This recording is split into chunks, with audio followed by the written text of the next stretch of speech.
सो praise Lord, जय मसीह की। परमेश्वर का धन्यवाद हो एक आज के सुंदर समय के लिए। और जाने वचन की सच्चाई चैनल की एक और नई वीडियो में आप सभी का स्वागत है। मेरे प्रियो, आज का जो हमारा टॉपिक है कि दूसरा कुरिन्थियों की किताब में पौलुस एक बात कहता है कि मेरे शरीर में एक कांटा चुभाया गया। तो मेरे अजीजों, आज हम इस वचन को देखेंगे कि वो की ओर से जो कांटा चुभाया गया था पौलुस के शरीर में, वो क्या था। सो इस वीडियो को लास्ट तक देखें, वचन में बने रहें और वचन की बहुत सारी गंभीर बातों को सीखें। मैं आज की क्लास को शुरू करने से पहले प्रार्थना करना चाहता हूँ। प्रेमी पिता परमेश्वर, सर्वशक्तिमान खुदा, जितने तेरे बेटे और बेटियां इस चैनल के माध्यम के द्वारा तेरे वचनों को सीखते हैं,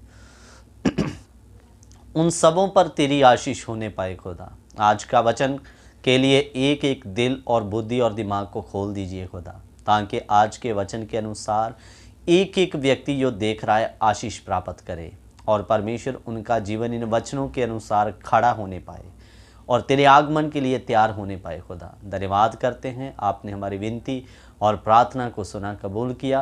प्रार्थना खुदावंद यीशु मसीह के पवित्र नाम से इस दुआ को मांगते हैं, आमीन। तो मेरे प्रियो, आइए हम अपने विषय में आते हैं। विषय बड़ा अच्छा है, बने रहिए विषय में और गंभीरता से इस बात को सीखें। और आइए पढ़ते हैं दूसरा कुरिन्थियों उसका 12 बाब, उसका हम पढ़ेंगे 7 वचन से। दूसरा कुरिन्थियों उसका 12 अध्याय उसका 7 वचन पढ़ेंगे और बहुत सारी बातों को हम आज क्लियर करेंगे।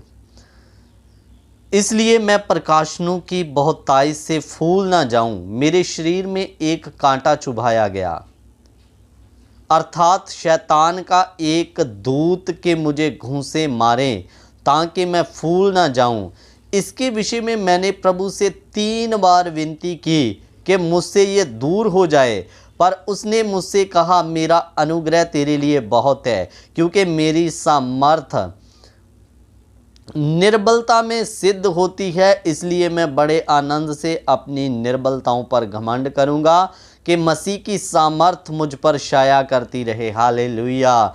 सो मेरे प्रियो, इधर प्रभु का दास कहता, मैं प्रकाशनों की बहुतायत से क्या ना हो जाऊं, फूल ना जाऊं, तो मेरे शरीर में एक कांटा चुभाया गया, अर्थात शैतान का एक दूत जो मुझे क्या मारे, घूंसे मारे। और मेरे प्रियो, आगे लिखा कि मैं फूल ना जाऊं करके। मैं आपको बता दूं कि बाइबल में नए नियम की अगर हम बात करें तो यीशु मसीह के सारे चेलों में से पौलुस ने बाइबल में सबसे ज़्यादा पत्रियों को लिखा हुआ है और परमेश्वर ने बड़े ही अद्भुत प्रकाशन और भेदों को प्रभु के दास पौलुस के ऊपर प्रकट किया। तो मेरे प्रियो, इसीलिए वो कहता, मैं प्रकाशनों की बहुतायत से क्या ना हो जाऊं, फूल ना जाऊं, तो मेरे शरीर में एक क्या चुभाया गया, कांटा चुभाया गया, शैतान का एक दूत के वो मुझे घूंसे मारे ताकि मैं फूल ना जाऊं करके। मेरे अजीजों, ध्यान देकर सुनिए। बाइबल के जो बड़े बड़े विद्वान या स्कॉलर हैं, वो बताते हैं कि पौलुस को शायद कोई बड़ी बीमारी की समस्या थी और उसने परमेश्वर से वचन में लिखा, इसके विषय में 3 बार परमेश्वर से प्रार्थना किया। कितनी बार? 3 बार। मेरे प्रियो, इधर में तो लिखा मैंने 3 बार विनती भी की परमेश्वर से, इधर में डायरेक्ट लिख दिया। लेकिन मैं जब इस वचन को रीड करता हूँ या अध्ययन करता हूँ तो मुझे लगता है पौलुस ने, हो सकता है बड़े बोझ के साथ कई घंटों बैठकर, ऐसा भी हो सकता है कि उपवास सहित प्रभु से विनती किया हो कि जो कांटा मेरे शरीर में गड़ा है या जो कांटा मेरे शरीर में चुभाया गया है वो मुझसे हट जाए। लेकिन मेरे प्रियो, इधर में लिखा, उल्टा हटने की बजाय एक आवाज़ आती है कि मेरा अनुग्रह ही तेरे लिए काफ़ी है। बोलो हालेलुया। मेरी दया ही तेरे लिए काफ़ी है, जो इस कांटे या इस समस्या या इस बीमारी में भी तुझे चला रहा हूं। हालेलुया। मेरा अनुग्रह तेरे लिए काफ़ी है।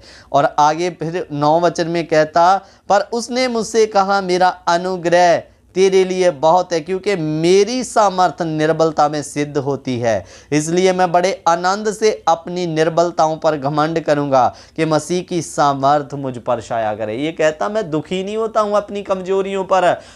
कमजोरी कहने का मतलब पाप नहीं, जैसे बीमारी के ऊपर या गरीबी के ऊपर मैं निराश नहीं होता, परंतु मैं आनंद होता हूं। मैं उन पर घमंड करता हूं कि इन मुश्किल हालातों में भी मेरा परमेश्वर की साया या सामर्थ मेरे साथ में है करके। मेरे अजीजों, कभी कभी आपको लगता है कि मेरी जीवन में बंधन है और शायद हमने कुछ पाप किया होगा, गुनाह किया होगा, या हमारी परमेश्वर सुन नहीं रहा है। पौलुस परमेश्वर का ऐसा दास है जिसका आमने सामने परमेश्वर के साथ में इनकाउंटर हुआ। इनकाउंटर का मतलब होता है आमना सामना। तो मेरे प्रियो, ऐसे सेवक जिनका परमेश्वर के साथ डायरेक्ट आमना सामना हुआ, फेस टू फेस बातें हुआ, और मेरे प्रियो ऐसे सेवक के भी जीवन में बीमारी आ सकता है, या कोई कांटा आ सकता है, या परेशानियां आ सकती है, तो मेरे प्रियो फिर हम तो बहुत इस लेवल से नीचे के लेवल में है। अभी कहने का मतलब, परमेश्वर करे कि हम भी उस लेवल में आए जिस लेवल में पौलुस था। प्रभु हमें उस मुकाम तक लेकर आए।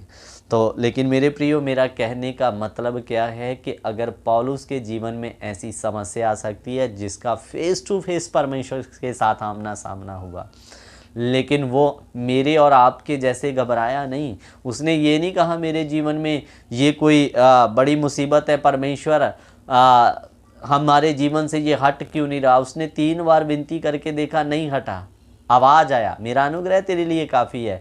तो वो अब कहता, मेरी निर्बलताओं में के ऊपर मैं घमंड करता हूँ, क्योंकि उन निर्बलताओं में भी मेरा परमेश्वर मेरे साथ है। हालेलुया। तो मेरे अजीज़ों, अब ये जो कांटा था पौलुस के जीवन में, वो कहता कि मैं प्रकाशनों की बहुतायत से फूल ना जाऊं, इसलिए मुझे वो कांटा बार बार याद करवाता था। तो मेरे अजीज़ों, मैंने आपको पहले भी बताया कि बाइबल के जो स्कॉलर हैं या विद्वानी हैं, या जिसको पंडित भी कहा जा सकता है, ज्ञानी लोग, उनका मानना था कि पौलुस को कोई शायद बड़ी समस्या या कोई बीमारी हो सकती थी।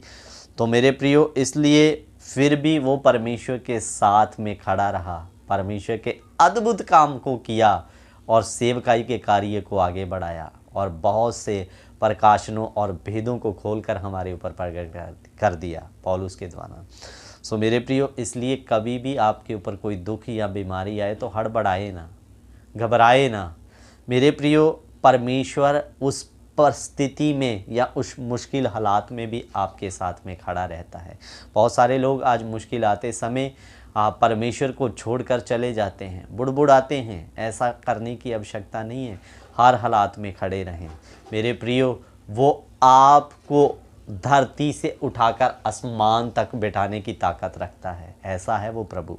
तो इसलिए उसके साथ बने रहें। जैसे रात के बाद दिन है, तो इन मुश्किल हालातों के बाद एक अच्छा समय भी प्रभु लेकर आएगा, मैं विश्वास करता हूँ। सो मेरे प्रियो, मैं आशा करता हूँ इस बाइबल वचन के द्वारा आपको बहुत कुछ सीखने के लिए मिला।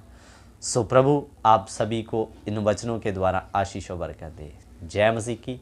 God bless you.